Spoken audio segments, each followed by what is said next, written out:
ಹುಬ್ಬಳ್ಳಿ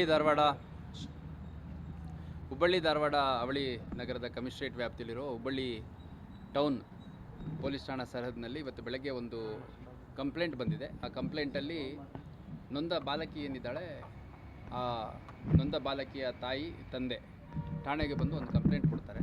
ಅದರಲ್ಲಿ ಆತ ಮತ್ತು ಆತನ ಹೆಂಡತಿ ಇಬ್ಬರು ಬೇರೆ ಬೇರೆ ಕೆಲಸಕ್ಕೆ ಮನೆಯಿಂದ ಹೊರಗಡೆನೇ ಹೆಚ್ಚು ಬೆಳಗಿನ ಸಮಯದಲ್ಲಿ ಇರ್ತಾರೆ.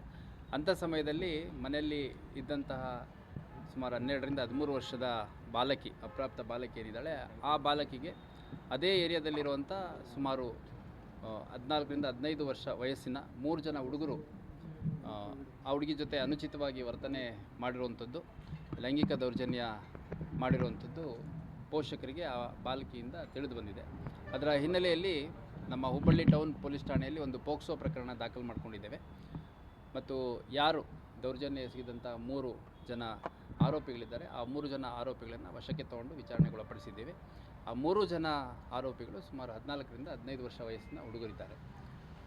ಆ ಮಗುಗೆ ರೆಸ್ಕ್ಯೂ ಮಾಡಿದ್ಮೇಲೆ ಮತ್ತು ಹಾಸ್ಪಿಟ್ಲಿಗೆ ಚೆಕಪ್ ಮಾಡಿಸಲಿಕ್ಕೆ ಮತ್ತು ಫರ್ದರ್ ಏನು ಪ್ರೊಸೀಜರ್ ಇದೆ ಪೋಕ್ಸೋ ಕೇಸಲ್ಲಿ ಅದನ್ನು ಮಾಡಲಿಕ್ಕೆ ನಮ್ಮ ಅಧಿಕಾರಿಗಳು ಮುಂದುವರೆದಿದ್ದಾರೆ. ಪ್ರಕರಣವನ್ನು ಹುಬ್ಬಳ್ಳಿ ಟೌನ್ ಪೊಲೀಸ್ ಠಾಣೆಯಲ್ಲಿ ದಾಖಲು ಮಾಡ್ಕೊಂಡಿದ್ದೀವಿ. ಮತ್ತು ಆ ಹೆಣ್ಮಗು ಏನಿದೆ ಅದು ಕಂಪ್ಲೀಟ್ಲಿ ಔಟ್ ಆಫ್ ಡೇಂಜರ್ ಇದೆ, ಯಾವುದೇ ರೀತಿ ಹೆಲ್ತ್ ಇಶ್ಯೂಸ್ ಏನು ಕಂಡು ಬಂದಿಲ್ಲ.